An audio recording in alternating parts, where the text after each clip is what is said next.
още 2017, може би 16, така в мен започна да се прокрадва това чувство, че аз не съм на мястото си и че всъщност не съм щастлива. Не знам защо при българи, които са били малко по-дълго време в чужбина, си мислят, че не могат да се справят в България. Наистина не знам откъде. Всъщност имам идея откъде. Кой влиза в рода? С кого сме роднини? Защото ние не сме само кръвните роднини. В рода ни влизат не баща е баща е, а друг човек от рода. Почувствах се, как да кажа, малко предателка спрямо България. Че само искам като едно неблагодарно дете. Здравейте! Аз съм Станислава Стоянова Стаси и вие гледате поредния епизод на подкаста "Обратно в България". Днес ще си говорим с една дама, с която вярвам, че ще влезем към дълбоката тема за корена, рода, българската принадлежност, защо хората се завръщат. И ще си говорим така на по-надълго и на широко за тази тема, защото тя самата е родов терапевт. Имахме удоволствието заедно да проведем един уебинар, на който присъстваха доста българи от чужбина. И само няколко седмици по-късно тя е тук при мен в Гранд Резорт Павел баня, за да разкаже своята история за чужбина, за завръщането, за рода. И така, давам думата на Лилия Бонева, моят гост днес. Благодаря, Стаси. За мен е повече от удоволствие и изненада, честно казано, твоята покана. Ще се радвам наистина да бъда много полезна за хората, които са на кръстопът, българите, нашите сънародници, които са в чужбина. Много ми е на сърце темата. Винаги ще бъде. Може би никога няма да забравя нещата, през които аз съм минала, за да съм днес тук при теб. Благодаря ти много за поканата. И Аз ти благодаря, че си тук, защото ти живееш в Русе. да. Ние сме в Павел баня. Навън обстановката е силно зазимена, като имам предвид не зазимена за земята, а зимна обстановка. Така е, да, истинска Минахте зима. прохода през истинска зима вчера. Как се чувствате в хотела? Повече от прекрасно. Да, наистина, тази зимна приказка навън, прекосявайки България от едната България в другата България сме, при предизвикателството, защото ние рядко пътуваме през зимата, освен ако смисъл да минаваме Балкана, ако нямаме причина. Причината е доста основателна, даже повечето хора, които знаеха, питаха, ма как така, ми така. Дори аз те питах вчера сутринта. Да. Вчера сутринта писах на Лили, понеже в нашото село много сняг имаше. Аз знам, че те трябва да минат прохода, Шипка. И питаха, Лили, кога ще тръгвате? През кой проход ще минавате? Веднага влезнахме да проверим опесачено ли е, обезопасено ли е. Слава Богу, стигнахте живи и здрави, настанихте се. Беше голям зор хора с стаите. Както виждате, снимаме в друг апартамент. Просто хотела е много ангажиран. Ако идвате тук, по-траничко си запазвайте стаи. За щастие успяхме да ви намерим стая и за вас. Да. И сега съчетавате полезното с приятното. Да, нямаше как да не приема тази покана и независимо от условията зимните, казана дума хвърлен камък. Както казват нашия български народ. Ти си живяла в Англия. Точно така, в Лондон по-конкретно. В Лондон. Дай да започнем с това. Как се озова в Лондон? Всичко започна през далечната 2000 година, когато вече бяхме семейни с моя съпруг, имахме едно детенце и мой братовчет първи и неговия брат бяха в Англия. И бяхме на сватбата на малкия ми братовчет и всъщност те повдигнаха темата. Елате. И минаха 3 години, докато и още едно дете, докато моят мъж замина, тогава по времето на визите. И аз всъщност бях доста дълги години, 7-8, сама с две малки деца в България, докато преминем през всички едногодишни, тригодишни визи. Повечето българи знаят през колко беше трудно пътуването, отиването, връщането. Докато в един момент той се пребра завинаги, в кавички. Това завинаги трае много кратко, докато не му се обадиха за работа. И той отново 2010 се върна, уж само за малко, но още по пътя, докато стигне до той и до Англия, аз бях решила вътре в себе си, че това нещо не може да продължава повече така и трябва ние да отидем при него. И той, когато пристигна, за да се оговорим, нали, що всичко е, аз му казах тогава и той беше много изненадан, в интерес на истината. И каза добре. И си дойде лятото само за почивка. И вече цялото семейство сме с нагласата, че ние отиваме при тати. А децата са тук родени? Да. И трите? Двете ни по-големи дъщери. След което той като се замина, а междувременно аз бях започнала мой бизнес, т.е. общо заедно с него, но той като си тръгна, останах сама. И започнах да приготвям нещата, фирма, нали, всичко да приключвам, за да мога да спокойно да тръгна за Англия и се оказах бременна. На 35, трето дете, така беше доста изненада от всякъде. Най-много за мен беше изненадата. Оказа се, че тайничко и децата и моят мъж са си мечтали за трето дете, но никой не му беше уведомил мен, че всички всъщност... Никой не те е питал. Да. И така, всъщност, чакайки вече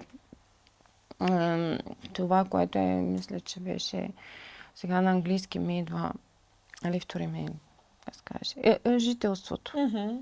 Не гражданството, жителството. Правото документите, да.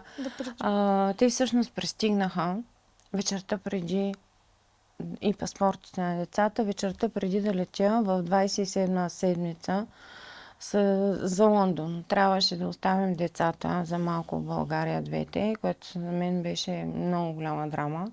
И да изчакаме да ги вземем, той да отиде да ги вземе.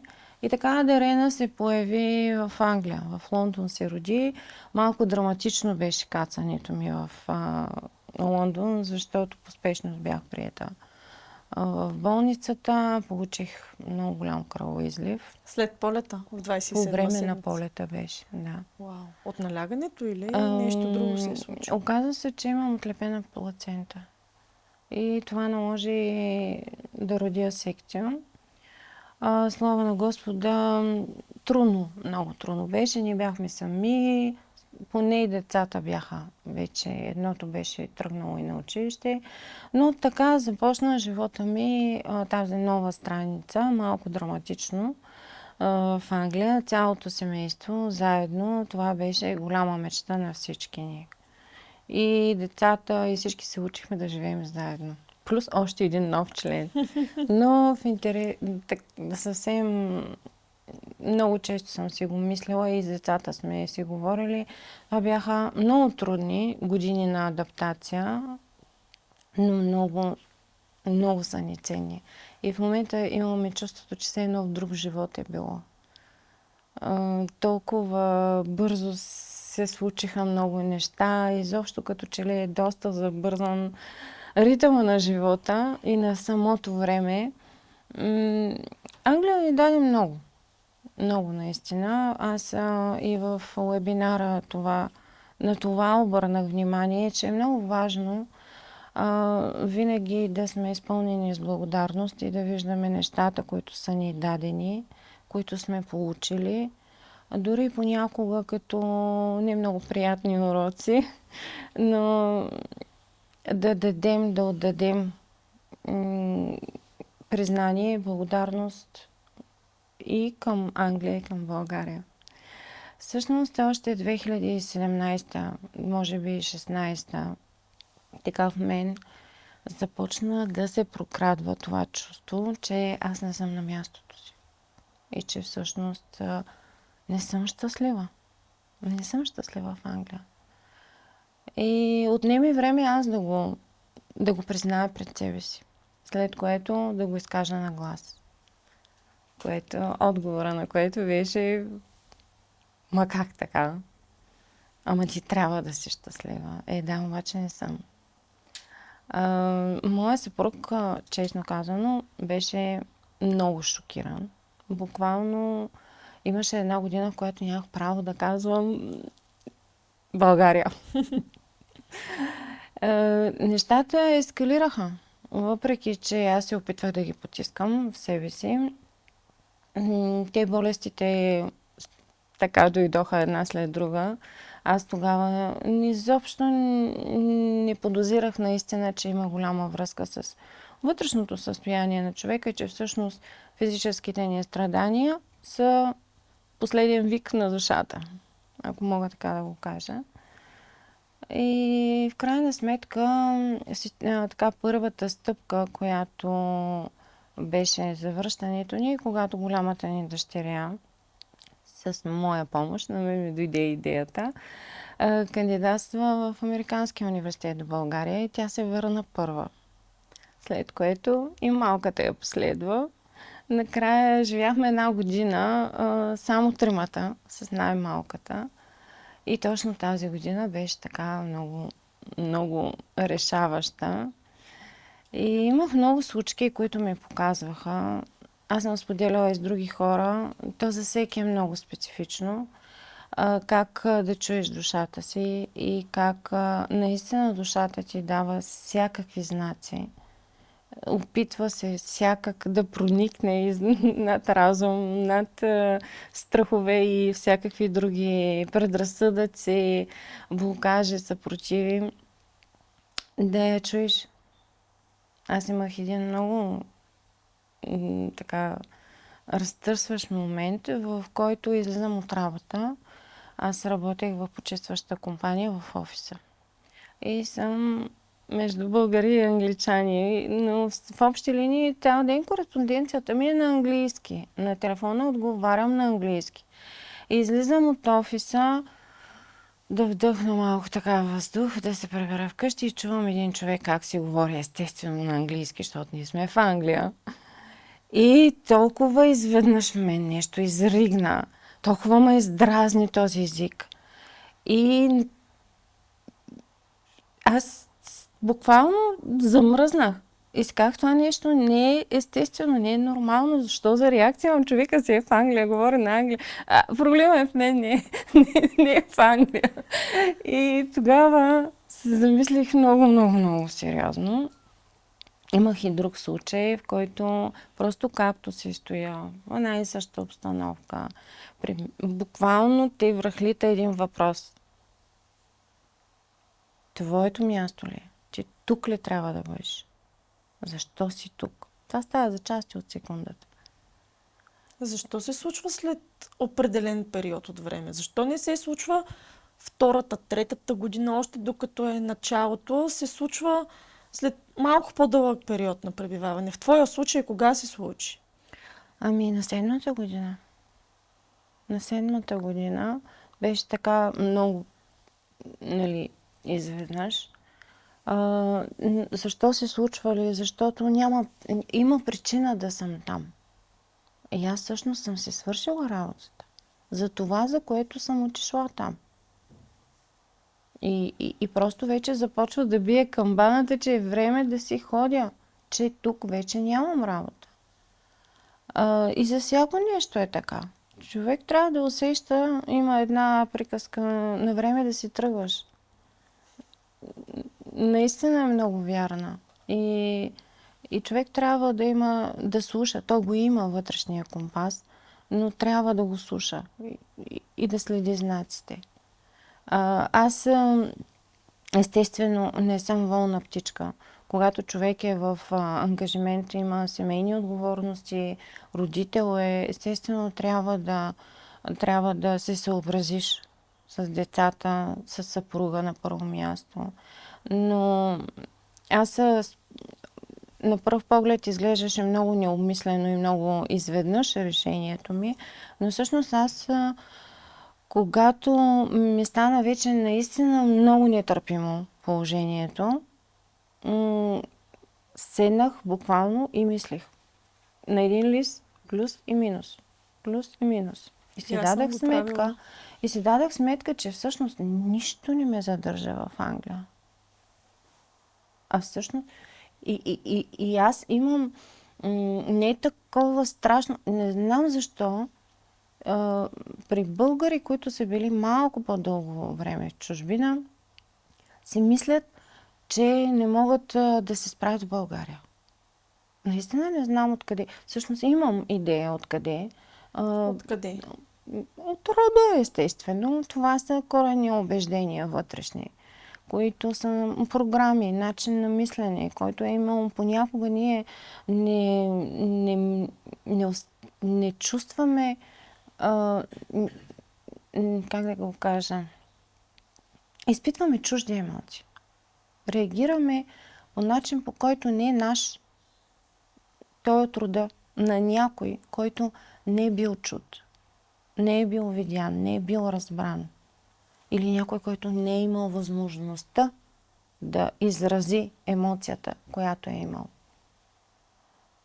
Така че в този ред на мисли аз си дадах сметка, че всъщност нищо не ме спира. Единствено, което така беше, нали, основен проблем е, че моят мъж не беше готов. Съпругът ми не беше готов за тая крачка. За мен беше, колкото егоистично да звучи, за мен беше наистина много важно да се пребера. Аз знам, че той ще се пребере. Знам, че е въпрос на време и знам, че това е нещо, което той сам трябва да реши. Той все още е там. Да, там силно казано, защото той през последните 23 години, колко? Живее между и в две държави едновременно. Той сега е тук с теб. Да, Нали, да го да. уточним, че сте заедно в хотела. Да. В момента е в България. Да. А ти колко време вече си тук? От 2021. От 31 юли 2021. Всички ги помним тия дати. Помним, да. Всички ги помним тези дати. Да, хитро казах чао. Да, и сега настръхвам цялата. Много е важно човек да слуша вътрешния си глас. И дори целият свят да ти каже завий надясно. А ако ти усещаш, че това не е твоята посока, не е твоя завой, ако имаш смелостта да кажеш, не, аз съм наляво, тогава идва невероятна свобода и лекота в живота. А това е всъщност, което всички търсим. Има ли как хората да придобият тази смелост, да тръгнат в другата посока? От това, което някой някъде им препоръчва, като правилно според собственото си виждане? Винаги има. Винаги има. Няма невъзможни неща. Най-универсалната вълшебна формула за всичко е слушай сърцето си, душата си. Душата. Това е много важно. Човек да бъде във връзка с душата си. Защото ние сме триада. Тяло, дух и душа. Имаме връзка. В тази връзка трябва да е пълноценна и двупосочна. С трите ни... Ние сме триизмерни, нали, в този аспект същества и трябва да бъдем в баланс в общуването си с тези наши три аспекта. Няма кой друг да го направи. Това си е нашата триада. Това ли е ключа към щастието и личното спокойствие на един човек? Да бъде в баланс с триадата? Балансът е нещото, което навсякъде всеки търси. Хармонията. И когато обаче ние живеем по чужди правила, когато обслужваме чужди интереси, не собствените си, когато живеем в илюзии, в самозаблуди, дали наши, дали чужди, тогава не сме в яснота. Тогава не сме и честни. Не сме и честни със себе си и с хората около нас. И не го знаем. Човек трябва да е изключително честен на първо място със себе си. Аз му казвам хирургически до безмилостно честен със себе си. По отношение на най-елементарни неща. Във всеки един момент той да е наясно със себе си, това нещо, иска ли го? Негово ли е? Иска ли да бъде тук с тези хора, в тази обстановка? Този живот неговия ли е? Много често ние живеем чужди животи. Защо? Защото следваме чужди правила. И чужди интереси. Визираш правилата на семейството, Да, което и сме на расли, обществото или дори, да.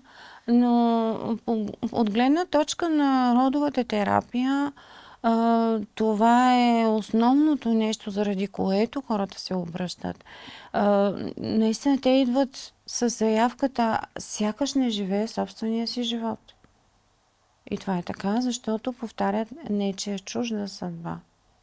От лоялност, защото по една или друга причина, сега то е много специфично за всеки един човек, но лоялността е факт, родовата лоялност. Затова е много важно човек да познава историята си, да знае предците му как са живели, какъв живот са живели и най-вече как са реагирали на това, което им се е случвало. Защото точно тези скрити неща и емоционалното наследство, което носим от предците си, точно те са много така, как да кажа, фрапиращи за хората. Отключват определени обстоятелства, отключват конкретна емоция, която е много, и реакция, която е много неспецифична, нехарактерна за човека. По това разпознаваме в общи линии, че става дума за лоялност и разказ за нещо, което се е случило преди. Много често, дори да не е някаква конкретна история, начинът по който реагираме в отношенията в къщи. Обичайно родители-деца, понякога, знаеш, сигурно ти се е случвало като майка да чуваш, уж ти говориш вече всъщност майка си, чуваш майка си, нейния глас, нейния изказ, нейния подбор на думи, характерни, все едно се наблюдаваш отстрани. Това е лоялност. Това е лоялност.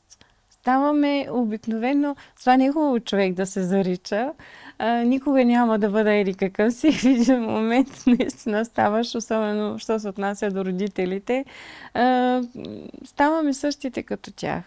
Когато сме осъзнати обаче и направим разликата и си кажем да не ги повтаряме не чрез отричане, това ни е първосигналната реакция, а чрез приемане и разбиране.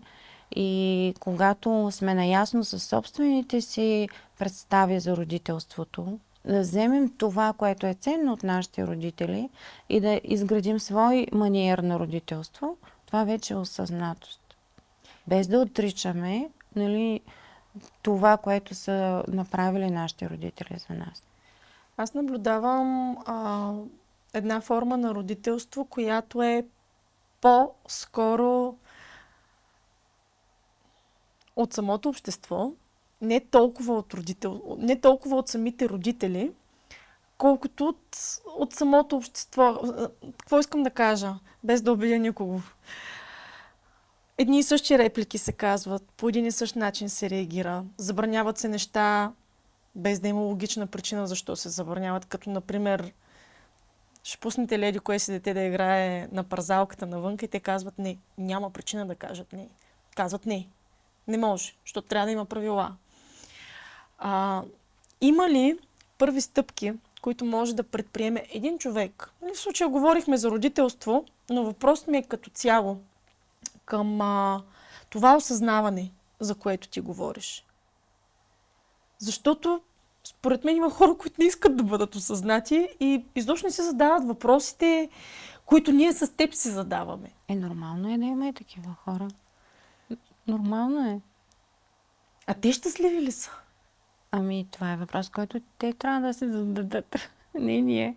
Въпросите, които трябва да се задаваме, са към нас самите. Промяната започва отвътре навън. Много често при мен, между другото, идват хора, които се обръщат към рода си. Търсят причини в рода. И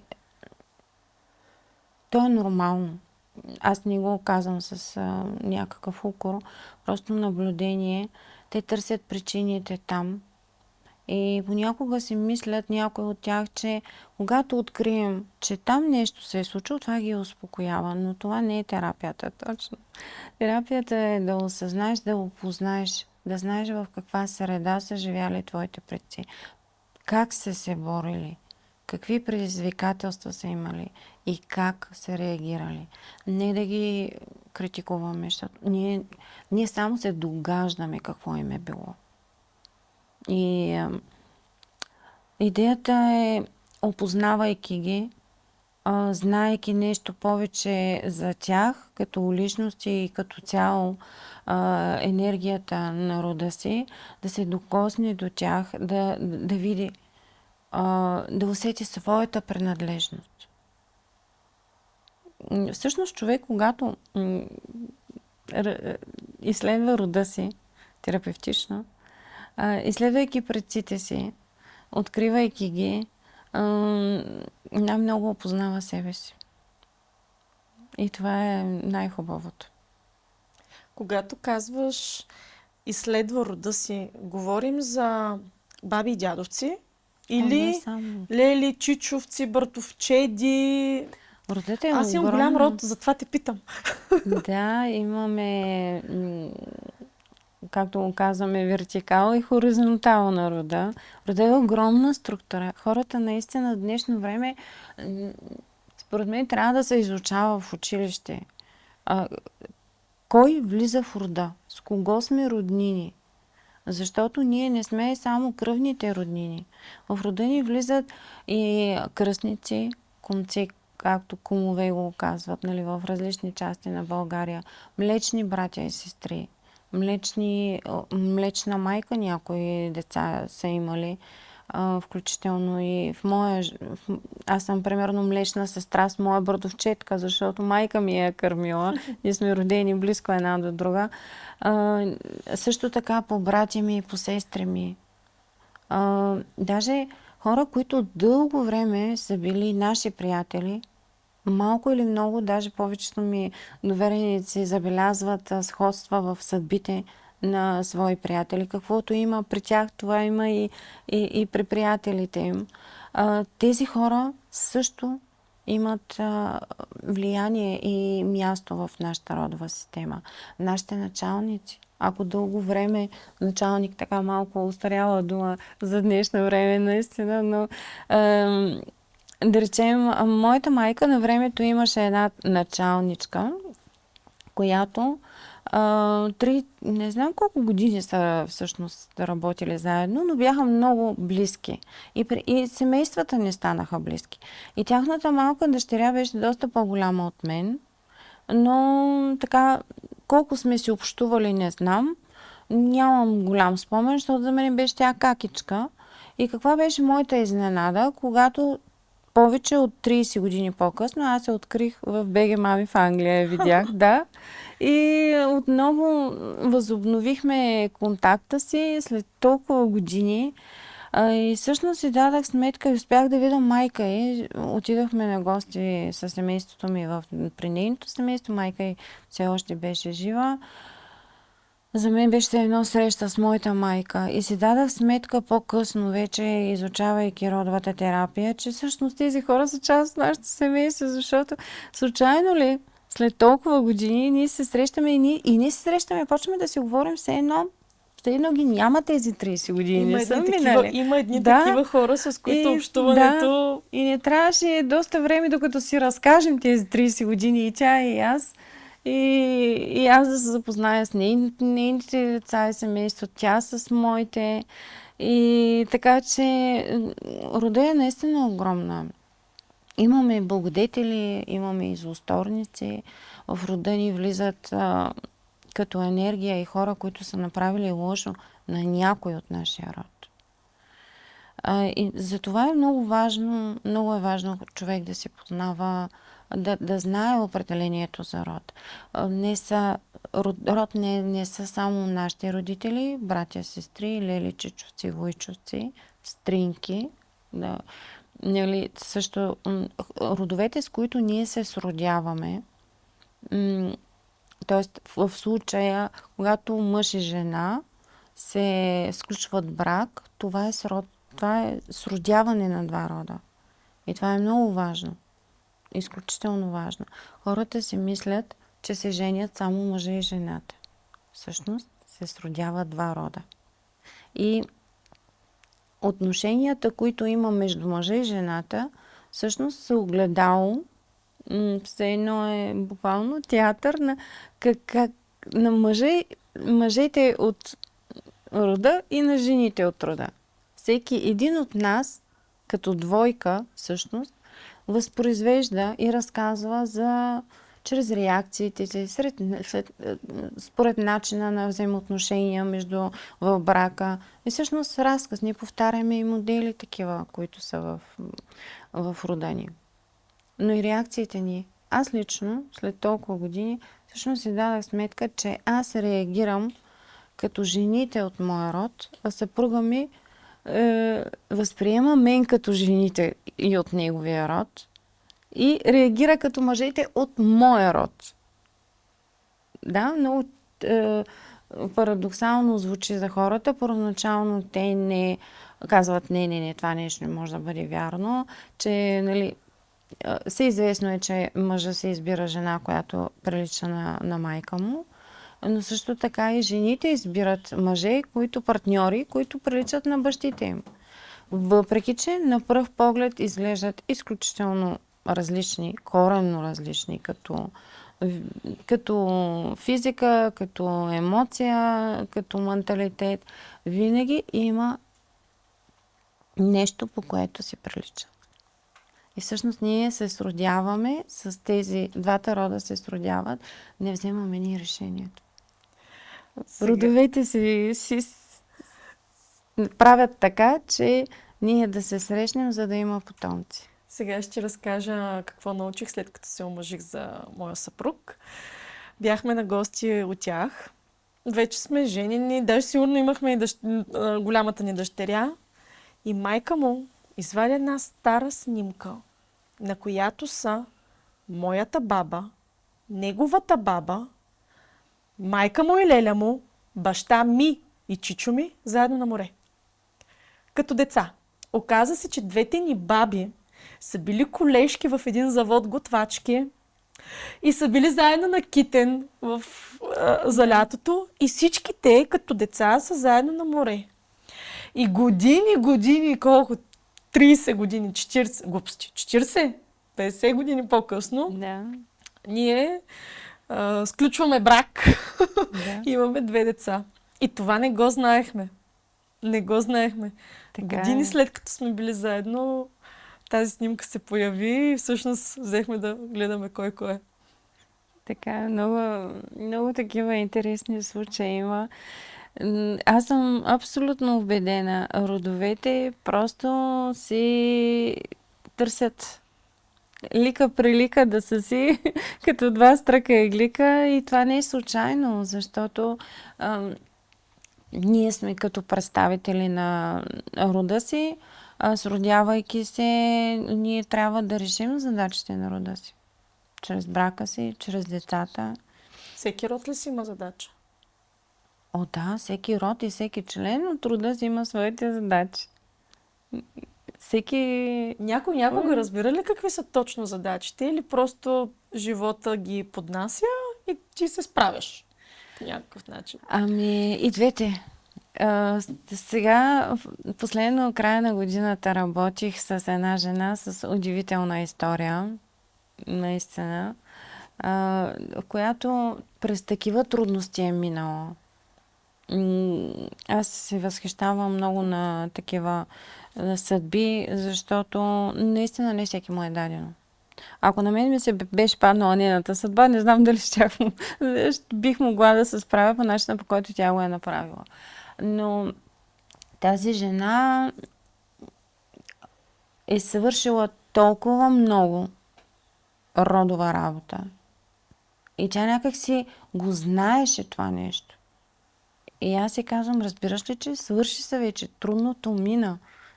Нали, разказвайки ми какво е било и виждайки какво е в момента при нея, тя казва, добре ли, каква ми е мисията? Каква ми е мисията? Защо? Защо ми се... Викам, защото мисията е това, което си свършила вече. Тя буквално в момента е в... Ето има една приказка, спирка почивка. За момент е. Просто е така да поеме малко дъх. Но масово хората живеят по този начин. Всъщност всеки един от нас изпълнява задачите си, но не го знае. Наистина не го знае. Малцина са тези, които осъзнават, че ето това е моята задача в рода. А става много по-леко и много, как да кажа, по-смислено, когато човек осъзнае, че си върши работата. И някак си започва да се чувства много по-силно принадлежността си към рода. И значението си. И се усеща на мястото си. Това са много такива вътрешни процеси на осъзнаване. Аз го казвам от моя гледна точка, защото аз така ги възприемам, така се случи при мен, но аз отвън виждам, наблюдател съм как и при хората се случва, но естествено всеки си го преживява по неговия начин. Аз виждам промяната в хората, те даже понякога не го виждат. Примерно една жена, която беше така доста обременена, в смисъл емоционално каза, много ми е тежък рода, така. Тази жена идваше изцяло в черно облечена. Някъде от втора-трета сесия, защото аз имам програма 6 сесии, тя започна да е само в бяло. И само, буквално, аз друг цвят, освен бяло и черно, не я бях виждала облечена. Това беше онлайн сесия.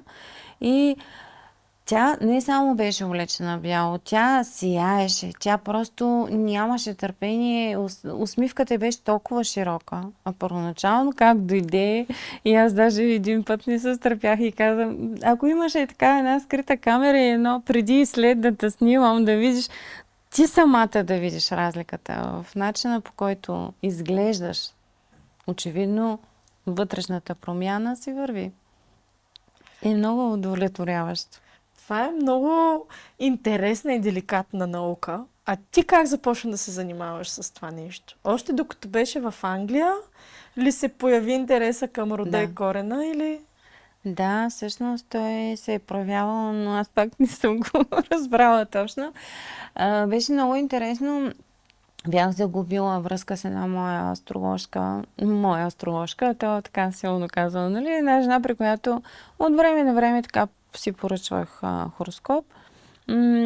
И се бях свързала с нея януари месец, 2021, така за годината да ми каже какви са тенденциите. И тя изведнъж ми казва, имаш дълг към рода си. И ако абсолютно искрено си признавам всеки път, моята реакция беше, кой род? За кой род ми говориш? Бях в момент, в който бях загубила и двамата си родители. И това са много такива моменти, независимо на колко години сме. Човек се чувства сам. Много сам. И наистина може да изгуби чувството си за принадлежност към рода, губейки родителите си. Особено пък, когато вече и баби и дядовци ги няма, когато е в по-такава възраст. И аз после даже като почнах да уча малко повече за рода си, казвам, Боже, каква съм била родостъпничка. Нали, как така попитах кой е род? После си отговорих на въпроса кой е род. И всъщност аз наистина не правих разлика между бащин и майчин род. За мен всичко беше, нали, едно. Всички са ти роднини. Да. И така че аз и до ден днешен на този въпрос за дълга към рода ми, аз не си го задавам и не го търся, но сега се пресещам. Това беше януари. И същия месец някой ме добави в една група за българи, които се завръщат или искат да се завърнат в България.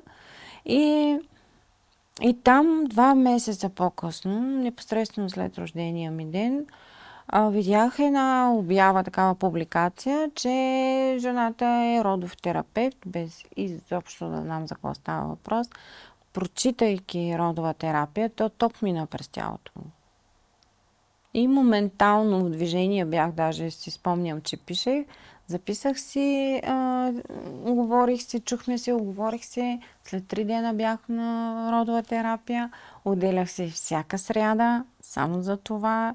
И не исках да свършва, но аз още на втора сесия знаех, че това нещо ще свърши. Аз не мога да живея повече без него. Аз трябва да го изуча, аз трябва да вляза в дълбочина, защото това е моето нещо.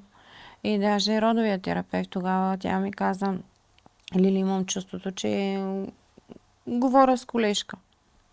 И аз, защото не бях посмяла да споделя с нея това свое усещане, аз казах: така ли, а как мога да стана твоя колежка? Тя каза: изчакай малко да приключим с терапията, ще ти обясня. И точно така стана.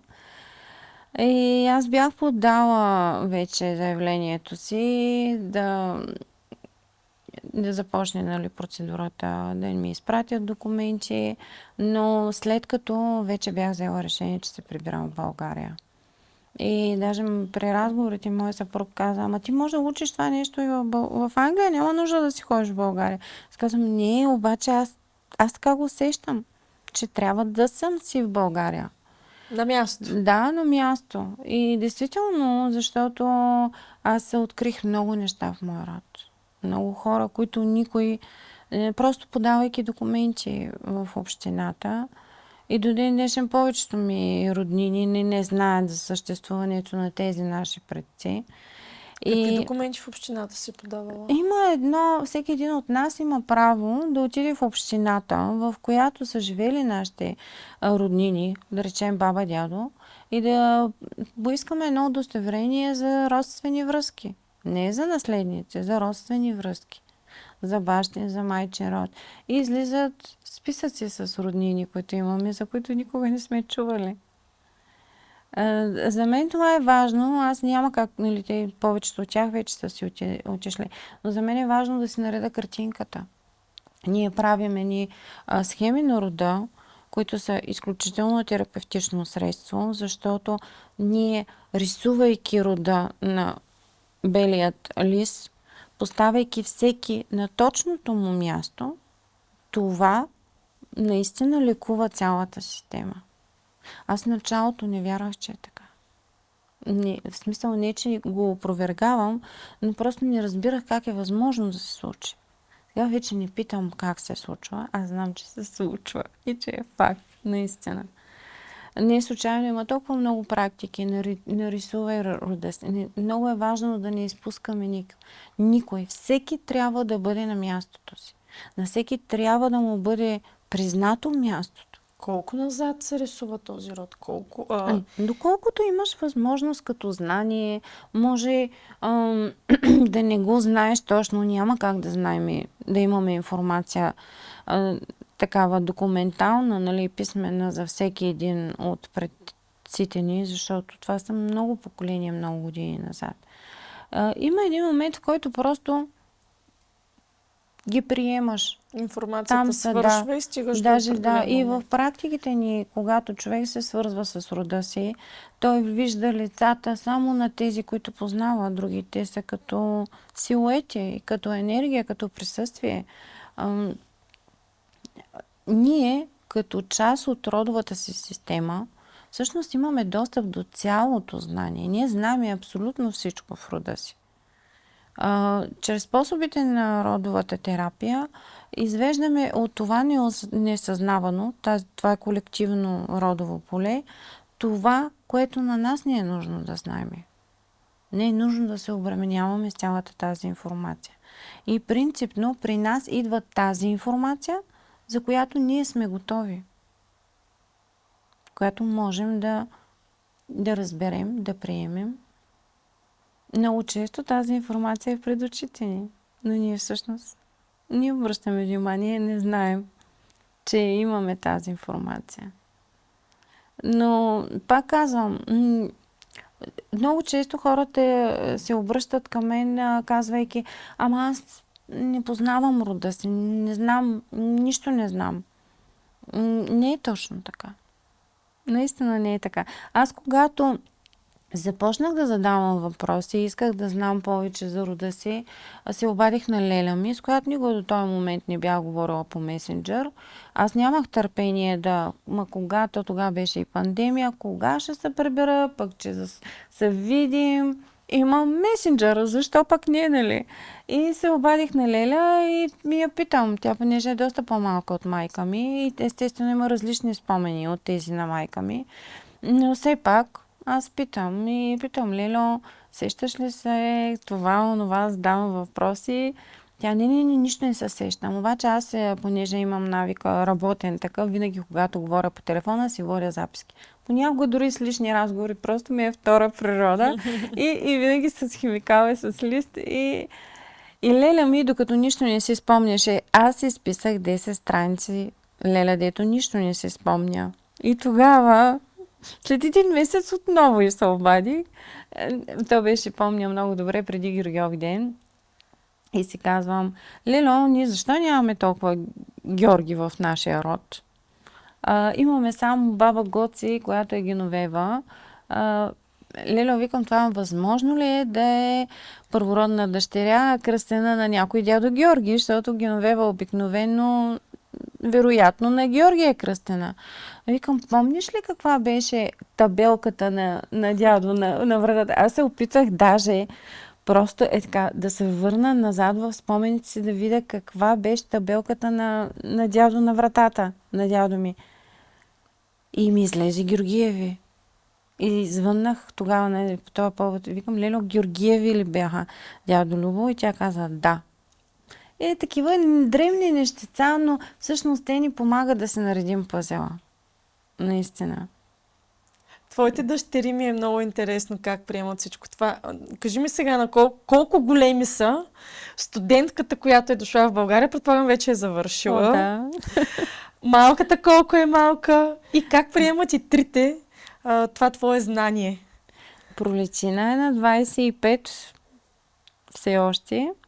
Александра на 23 и Дарена е на 14. Големите ми дъщери, те винаги са ми били невероятна подкрепа и помощ във всяко едно естество, независимо за какво става.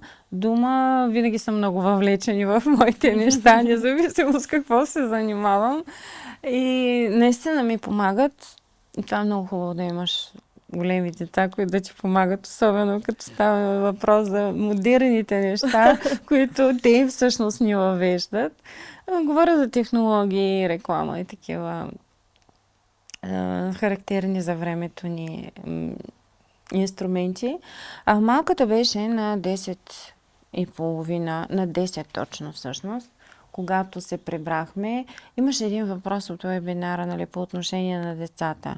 Аз и това го изчислих, че е подходящия момент, точно тогава, най-подходящия момент за Дарена да може да се адаптира от английската система на българската, с езика да свикне, да бъде точно, защото знаех, нали, че след 7 клас е голямата промяна при децата в България. Тоест тя била на около 10 годинки. Да, беше всъщност 4 клас.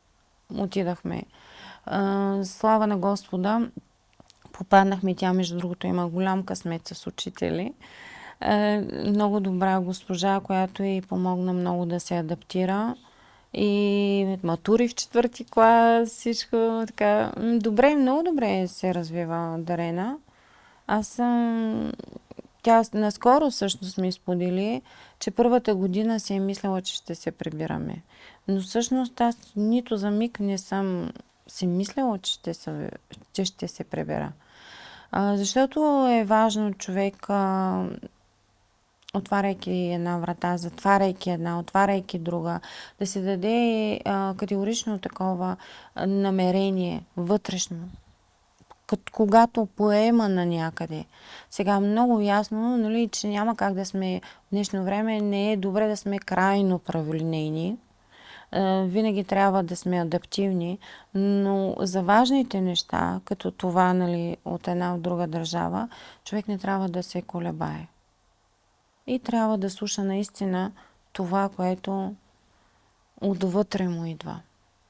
Доколкото разбирам, големите дъщери са дошли тук по собствено желание да учат. А малката как се почувства, когато на 10 години се наложи да смени държавата, защото тя е единствената родена и израснала в Англия през целия си досегашен живот. Ние се прибирахме всяка година в рамките на един месец, което също беше зададено намерение от ден първи от първата година. Струваме, ние няма как да пропускаме прибирането ни в България и то колкото е възможно по-дълго да стоим. И така всяка година. И ми беше направило впечатление много силно. Тя беше много малка, на 2 години беше, когато прибирайки се в България, лятото на нашата улица, имаш един ден, в който това дете не се прибра вкъщи. На 2 години. С каките, съседката. И всъщност тя се чувстваше много добре в България, в кратките ни престои. И в начало, естествено, и беше трудно. Беше адаптационен период. Първите 2 години всъщност аз подчинявах целия си режим, начин на работа, всичко с нея. Да бъде първите изцяло... 2 години от завръщането. Да. 4 и 5 клас, за да мини, наистина имат голяма нужда от подкрепа. Говоря, наистина абсолютно всичко ми беше подчинено на нейния режим. И да имам достатъчно време, да я обръщам внимание, да я помагам, но тя в 5 клас вече спря да ми позволява даже да видя учебниците и беше много самостоятелна и до ден днешен е така. Добре, аз много се гордея с нейната адаптация. И най-важното, че тя в България, това, което беше моето вътрешно усещане, едно също от причините, Дарена има вроден талант за танцуване, което е наследен естествено от леля и по бащина линия. Тя има модерен балет и въпреки постоянните репетиции бях я записала Дарена няколко години, беше в и актьорско майсторство, естествено, доста така артистична. И въпреки това аз не видях развитие на нейната дар в Англия. Имах усещането, че при леля си тя ще израсне много. И така е стана. Наистина, благодарение на школата на Леле с модерен балет. Имаше един период за 2 години, в който беше и класически балет. В училище, в балетна паралелка. Тя сама го реши това и сама направи наистина чудеса, за да се подготви да влезе класически балет в 6-ти клас. И беше една от най-добрите в класа. Да, но след това реши в 8-ми клас, че продължава с електронна търговия. И остана само с модерния балет. И е много добра тя. Това е нейното. Много е хубаво да виждаш как децата ти правят това, което обичат и което им е вродено. Просто им е вродено. Тя е родена за сцена. Дарена е по изкуствата. Да. А Пролетина и Александра с какво се занимават каките?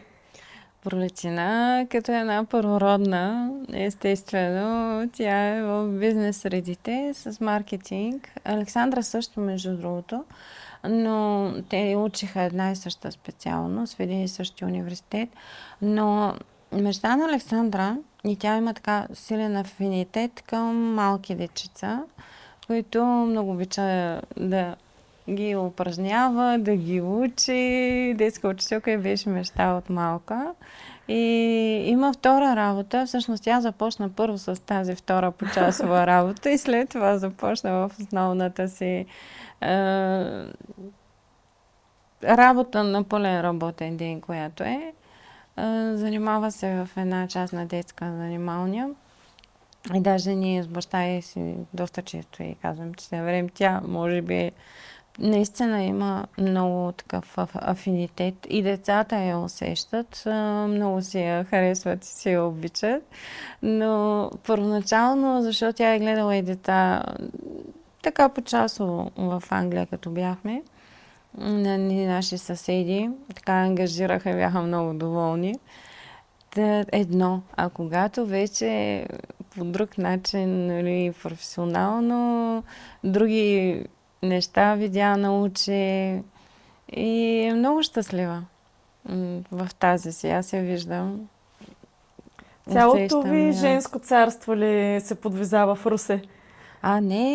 Не, Пролети на Александра са в София. Така ли? Да, те А след ти и като Дарена сте в завършиха, Русе? да, те след като завършиха си останаха в София. Те си преместиха в София. Близо една до друга. Слава на Господа, че си помагат и даже племенниците ми на сестра ми, дъщерите също са там. По едно и също време се събраха четирите там. То е наистина женско царство. Да, Пролетина, тя е така много изявена първа. Александра също, втора. Така добре характеристиките им са разпознаваеми.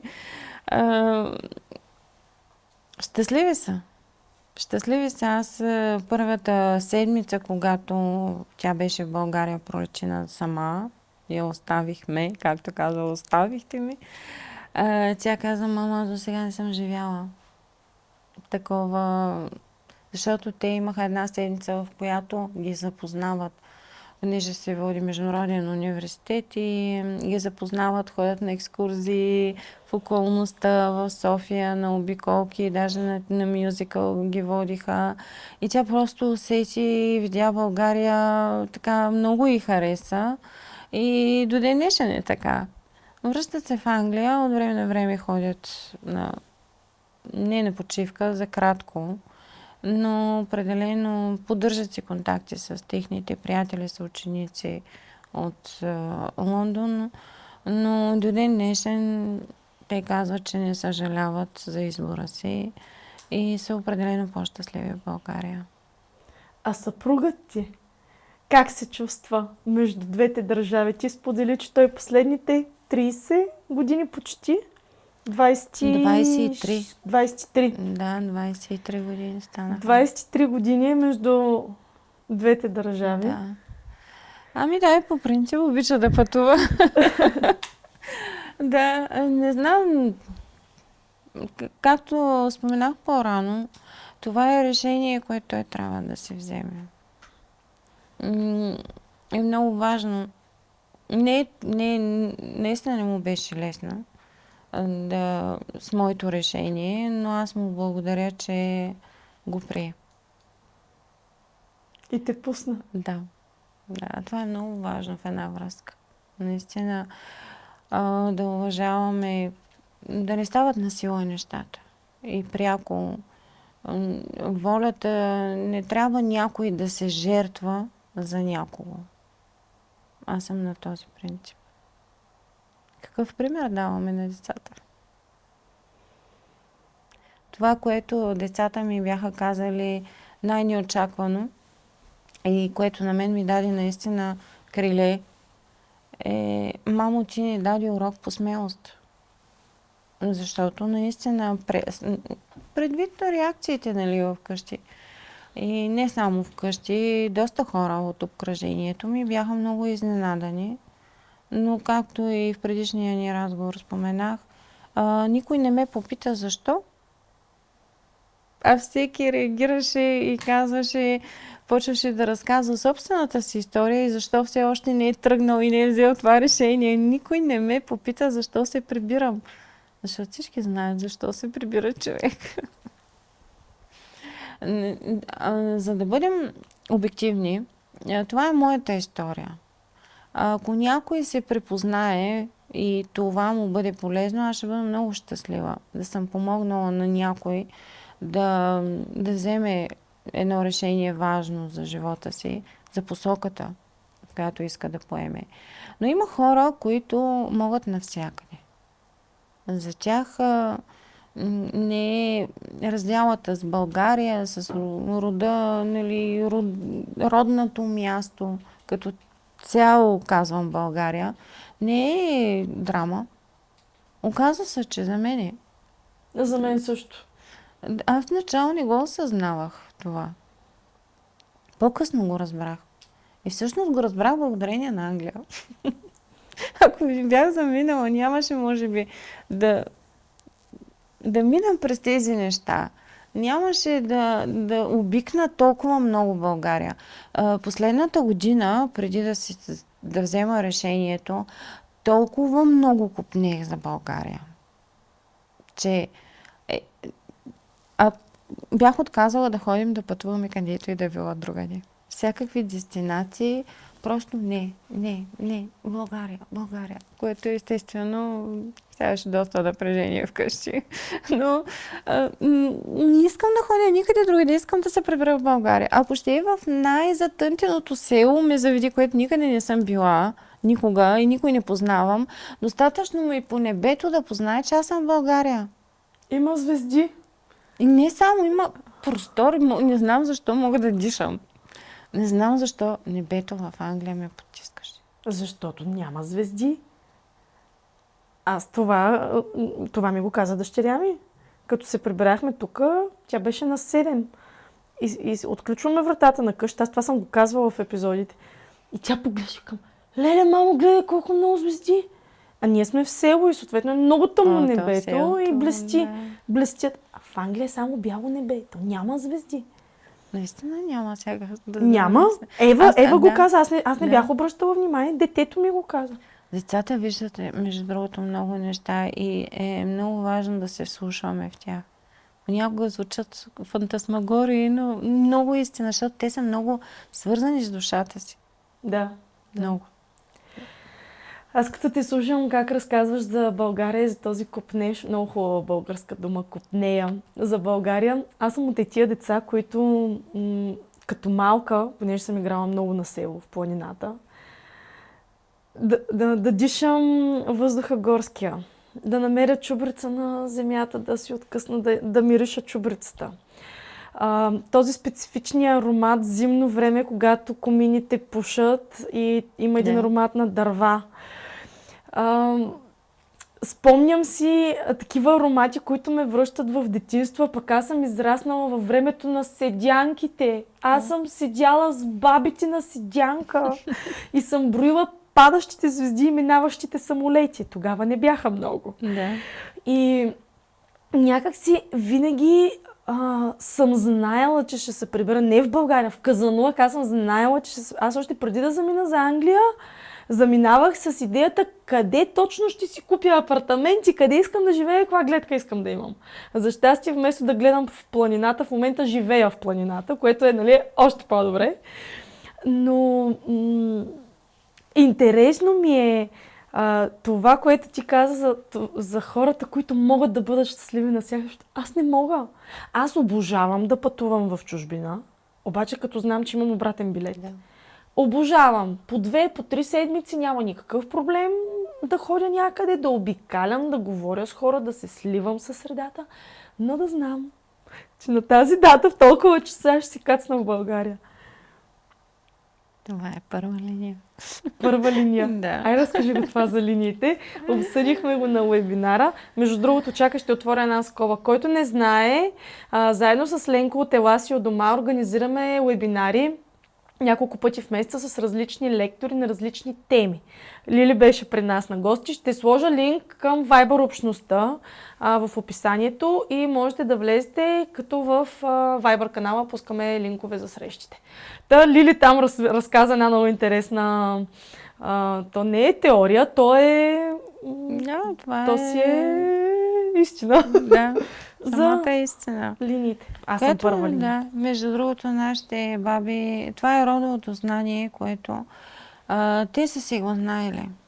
Те са се знаели. Не случайно, аз между другото се замислих, може би повечето хора са обръщали внимание, когато има 2 деца в семейството, обичайно за българите, сега. На едно време е било 3, по принцип 3 деца, в някои много повече, естествено. Зависи за кое време говорим. Но знаете всички как на малкото всичко му е простено. Нали? Да, то е по-палаво, то е по-артистично, буквално влиза под кожите на всички. И бабите и дядовците особено така доста по-са изискващи към по-големия или по-голямата внучка, и докато на малкото всичко му се прощава. Това е така, защото те знаят. Той е за кратко при нас. Ще духне по чужбина. Или поне най-малкото в големия град ще отиде. И това е задачата на втория. Той трябва да разшири хоризонтите. Той трябва да прослави рода си, ако трябва да се сроди с друг род, като народност говоря, нали, за друга нация, и да посее семето надалеч, да се чуе за рода. Това е като търговския такъв представител, нали, представител на рода, втората линия. И те се знаят интуитивно, че за малко ще му се радват. На него корена му е по друг начин. Не е като на първия. И не случайно и вторите са ориентирани повече към изкуство. Те са повече свободните професии. Не можеш да ги сложиш в рамка. Не можеш да ги сложиш на едно бюро. Значи, ако чуя някой втора линия да стои на бюро по цял ден, с от до, нали, в някоя такава по-тромава институция, малко се съмнявам дали е втора линия. Да вкараме малко подробност за линията, че не е това как е роден, а Редът на зачеване. Редът на зачеване. Да. Това ми беше много интересно. То е базово, наистина фундаментално знание за рода. Първото, което човек трябва да научи, е кое дете поред съм в семейството. Защото от това му зависят и задачите в семейството и в рода. Не случайно всички, които са родени първи, или говоря и за заченати, втори, те са забележи в твоя род. Всички, които сте първи, си приличате по нещо, нали? Да. Всички, които са втори, също. И трети, за съжаление, все по-малко. Има трето, както казвам аз, чиста трета линия. Толкова рядко се среща. А това е духовната линия. Чиста трета линия имаш предвид трето зачеване, без да има зачеване, помежду... с трето раждане и трето раждане, като трето зачеване и за майка, и за баща. Тоест взима духовното и го продължава и от двата си рода. И всъщност това е, което много липсва в родовете ни. Духовността, връзката с Бога и любовта. При твоите деца наблюдаваш ли го при Дарена? Това духовното? Да. Духовното не все още не. Там при нас са малко по-различни линиите, защото тя не съвместява една линия само. Но това е много дълга тема. Добре, няма да навлизаме. Да, много особена. Има едно особено състояние, погълнат близнак. Малко хора са чували. И в такива случаи оцелелия близнак всъщност съвместява двете линии. Трета и четвърта. Зависи, нали, за кое подрете. Има така... На времето, когато учех, и моята учителка казваше, ще видите как с времето всеки ще се специализира в някаква тема в рода.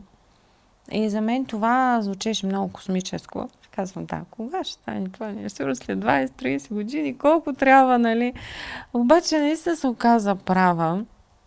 И аз мога да кажа така след 4-5 години, че всъщност има две теми, които непрекъснато идват хора при мен с тази тема. И като че ли да все повече и повече да работя, да я следвам. И погълнатия близнак е една от тези случаи. Т.е. това е, може би, явление, което се явява в рода, което така доста обследвам. Миналата година мога да я кръстя така година на погълнатия близнак, защото да, имах доста случаи. Когато са били две деца, е родено Да, само едно. Да. Има си специфични характеристики. И много често в родовата терапия се случва така, че ние не можем... Родовият терапевт има хипотеза. Какво се е случило, каква е причината за дадено състояние или ситуация. И го изказва естествено пред довереника, но нямаме доказателства, както във всяка една друга сфера, нали? Това е така, защото така. Аз мога да го обясня, но нямам реално доказателство. Всъщност, реалното доказателство не е нужно аз да го давам.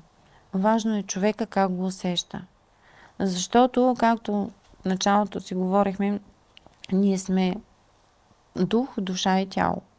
Тялото ни знае много неща. Той има памет. И е най-сигурния сигнал, ни дава най-сигурни сигнали, кое е истинно и кое не.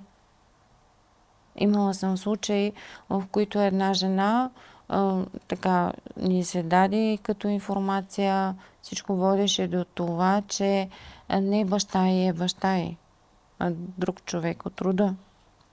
И нямаше как да го докажем по друг начин. Никой вече не е жив.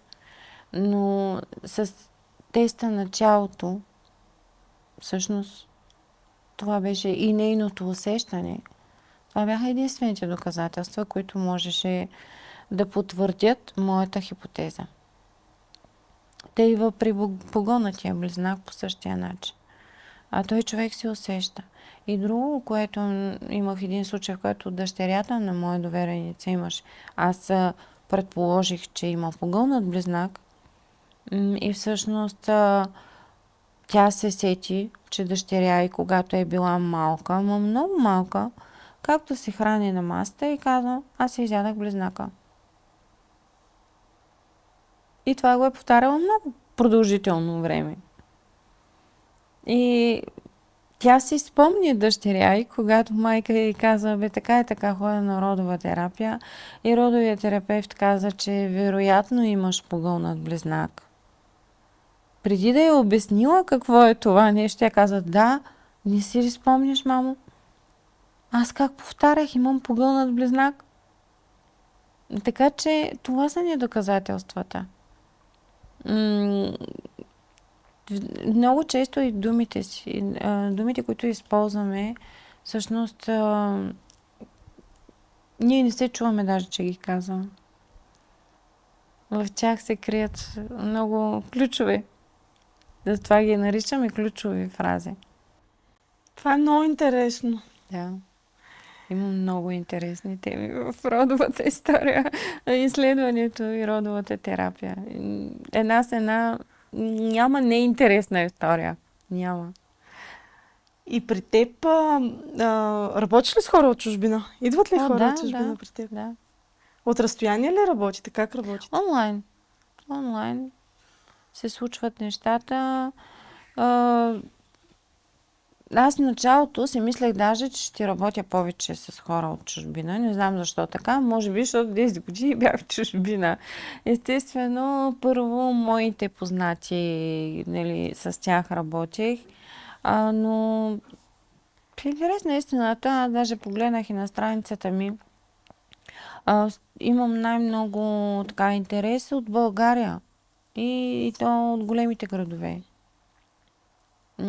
Но работя с българи в чужбина. Работила съм.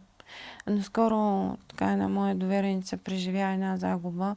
Тя с нея работихме преди 4 години, може би беше. Защото тя много искаше да се пребере в България и все нещо и се случва и т.е. нещо я спира. А погледнато реално, тя Може да бъде в Англия, но може и да бъде в България. Въпросът е какво тя иска. И сега наскоро преживя една загуба, която всъщност на мен ми даде отговор 3-4 години по-късно. Защо тя стои там? Има причина да бъде там. Така че е хубаво човек, когато нещо го задържа някъде, където не иска да бъде, да си зададе въпроса сам на себе си, да търси отговора защо, какво ме държи. Понякога ние сами си се държим. Като в притчата за слона и за въженцето от Хорхе Букай се спомням, че го бях чела. И това много ми е било, така ми остави много силно впечатление и се водя винаги. Си задавам въпроса за въженцето. Мога ли да го дръпна? Наистина ли ме държи това въже или всъщност то отдавна си е свършило работата? И аз съм свободна и не знам, че съм свободна. Но в случая с моята довереница беше така доста друг, различен и се оказа, че има причина тя да бъде там. Все още. Но всеки е индивидуален случай и е много важно човек на първо място сам да си задава въпросите и да ги търси, естествено. В повечето случаи моята роля е на навигатор. Давам насоки, както една моя довереница беше оставила едно отзив. Лили не дава готови отговори.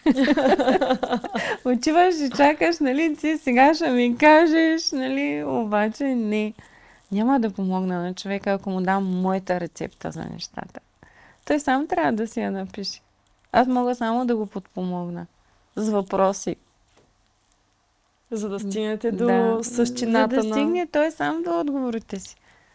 Защото аз мога да дам отговор, но той е субективен. Той е спрямо мен. Моя опит, моето виждане за нещата. А не е това въпроса. Важно е от него да дойде. Той сам да стигне до това. Това е най-сладко. И най-истинно. Но сега, другото, което мога да дам е като кураж, като посока, като пример.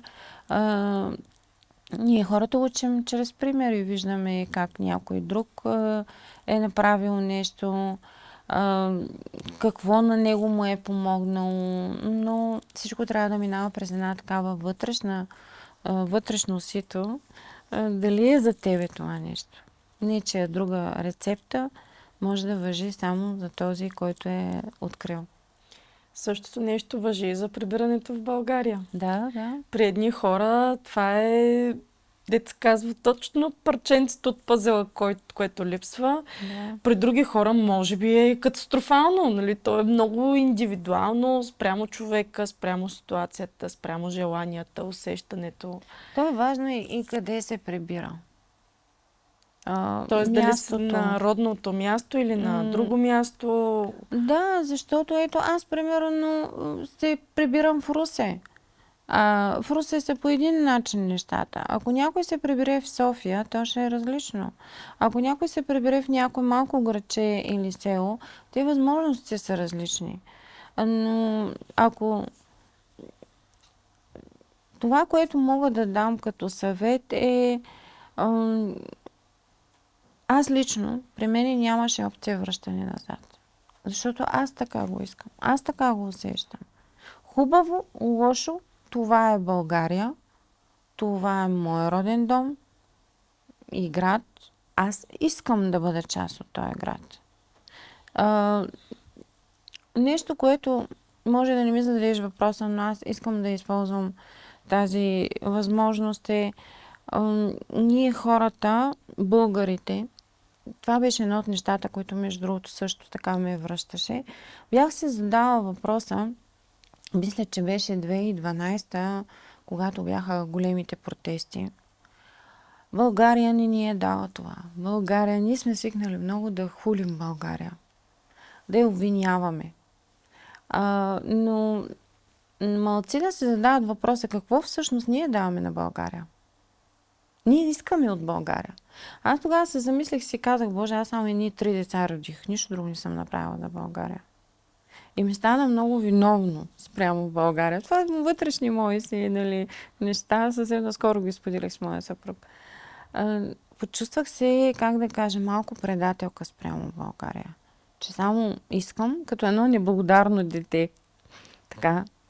И когато реших, че се прибирам окончателно, то завинаги никога не казва и никога, нали, но все пак категорично, тогава моята идея беше, че аз искам да участвам в промяната, която искам да се случи в България. За мен е много важно.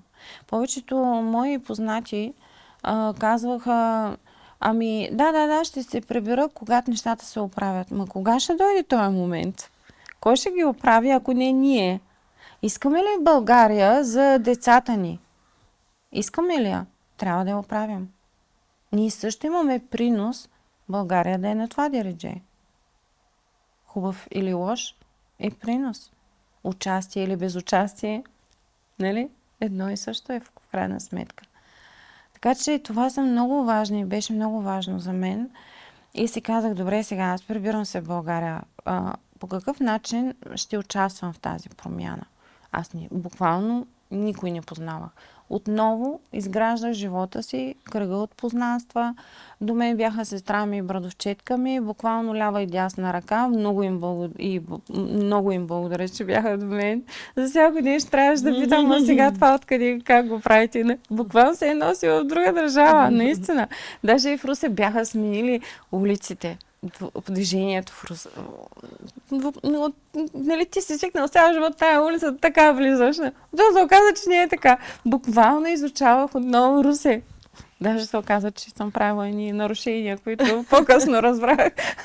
Но това беше моето желание. Наистина да участвам в промяната. И как? И в един момент реших, ето аз, чрез родовата терапия, аз помагайки на хората да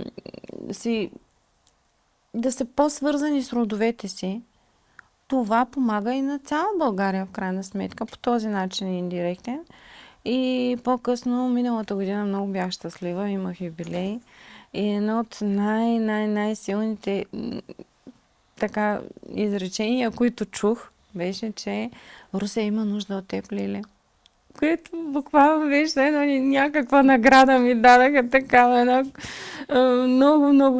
много ценна. И това 2 пъти го чух от 2 различни души, с които съм работила естествено родова терапия, тъй като аз създадах клуб в Русе.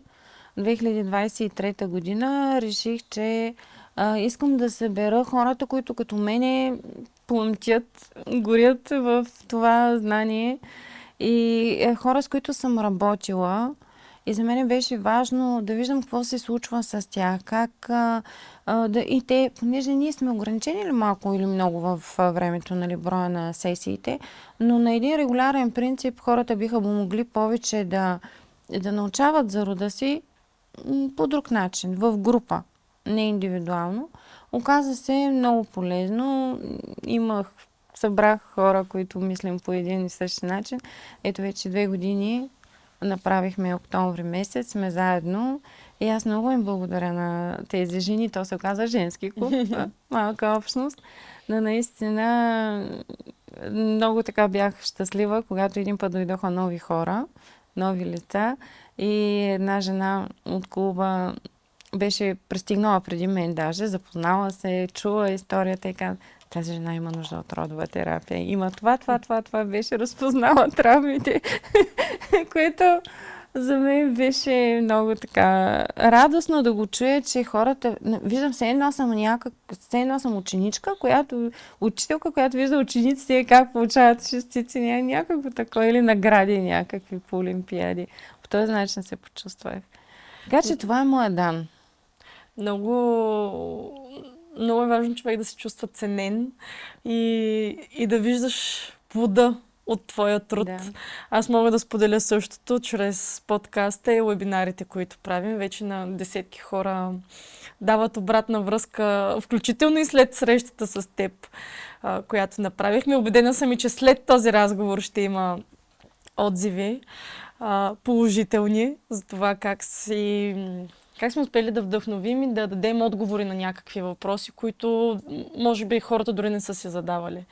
Да. На финала на нашия разговор смятам, че е много удачно да завършим с това какво ние можем да дадем на България. Аз многократно чувам и от хора, които никога не са живели в чужбина, и от хора, които вече дълги години са завърнали се, че имаме много какво да споделим с народа и с това, което сме научили в чужбина. Защото, ето, отново, ако не беше Англия и ако не беше моя опит в Англия, аз никога нямаше да започна този проект. Да, И никога нямаше да срещна хората, които съм срещнала, и хората, с които тук сме си разказвали истории надълго и на широко. Така че тепърва започваме. И с теб имаме още много работа заедно, защото пак ще поканим на уебинар. Благодаря. Ще приема със сигурност. Да. Много ти благодаря за този разговор. Толкова искрен, от душата ти, твоята история такава, каквато си я преживяла, почувствала заедно с цялото ти семейство. Благодаря, че дойдохте. Въпреки зимната обстановка навън, защото наистина пътя си е път. Но пък виж сега, трудната част се свършихме после на спа. Днес и утре на спа. И аз ти благодаря много, безкрайно много, за тази възможност, предоставена, за това, че ми показа Павел Баня. Нямаше... Аз ми в интерес на истината, Павел Баня е свързан с дядо ми, който редовно идваше на санаториум. Да. И понеже имам брадовчет, който е Павел, и като се шегувахме като деца, нали, че тази баня на него е кръстена. Но какво можем да дадем ние на България, ме попита. Казах, че ще се радвам да завършим разговора с това нещо към хората, които гледат. Какво можем да дадем за България? Защото нас ни гледат хора и завърнали се, и такива, които плануват как да се завърнат, и такива, които душичката им иска, но крачката не я предприемат все още. И ако всеки един се зададе въпроса какво ние можем да дадем на България, всеки един от нас, това, в което е добър, ето ти си намерила твоя начин. Аз надявам се съм намерила моя, защото истински се наслаждавам на проекта подкаст и на проектите уебинар. И всеки, когато намери своето, това, в което е добър, което му носи удоволствие и е полезно за българите, независимо къде са по света. Аз мятам, че в даден момент България ще стане едно много хубаво място за живеене. Тя и сега е. И сега е. Да. И сега е. И сега е. Всеки един от нас, ако обича България, наистина я обича както се обича майка, и през тази любов действа, можеш ли да си представиш какъв рай ще настане? Всеки един от нас може да привнася собствения си опит. Не случайно толкова много българи преди години са ходили, за да учат и наученото да го донесат в България, да го приложат. Имаме толкова бележити българи. Какво може да направим да учим историята, да познаваме историята на България? Така повече ще обикваме. И тя историята се повтаря. За съжаление, не сме много запознати. Включваме себе си, естествено, в това число, с историята на България. А колкото повече, както казва Леко, колкото повече пътуваш, из България я опознаваш и я обикваш по същия начин с историята. Много е важно. И не само ние, децата ни. За да не са дърво без корен. Да познават историята си. Много ти благодаря за този разговор. Пак ще се срещаме и пак ще имаме общи проекти. Просто много хубаво се получи. Скъпи хора, споделете ни в коментарите, ако имате въпроси към Лили. Ако ще споделя твоята страничка във Фейсбук, долу в описанието. Благодаря много, че изгледахте и този епизод. Абонирайте се за канала, ако не сте го направили. Сложете ни сърчица, коментари, всяка подкрепа я оценим много. За вас от Павел Вайла, това бяха Лили и Стефан.